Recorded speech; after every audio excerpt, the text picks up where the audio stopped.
నాన్న ముందు నుంచి చెప్తూనే ఉన్నాడు, ఆపండి ఆపండి బెట్టింగ్ యాప్స్ ఆపండి రా బాబు, అది కర్మ లెక్క. ఏదో ఒక రోజు ఇప్పుడైతే మీరు డబ్బులు తీసుకుంటున్నారో ఆడూరి చెయ్యూరి అని చెప్పేసి అందరినీ ఇన్ఫ్లుయెన్స్ ఏదైతే చేస్తున్నారో అట్లా అదైతే ఊరికే వదిలిపెట్టదు. చాలామంది ఉట్టి అంటే ఒకసారి 2 సార్లు బెట్టింగ్లలో వస్తాయి, తర్వాత మీది అన్నీ పోతూనే ఉంటాయి పైసలు.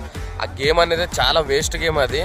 అది నాన్ వేస్ట్ నాన్న అప్పటి నుంచి చెప్తూనే ఉన్నాడు, ఆడకుర్రాబాయ్ అని చెప్పేసి. ఇప్పుడు ఒక్కొక్కరికి రాడ్లు దిగుతున్నాయి కదా, కమాంచిరు కోట్లు కమాంచిరు.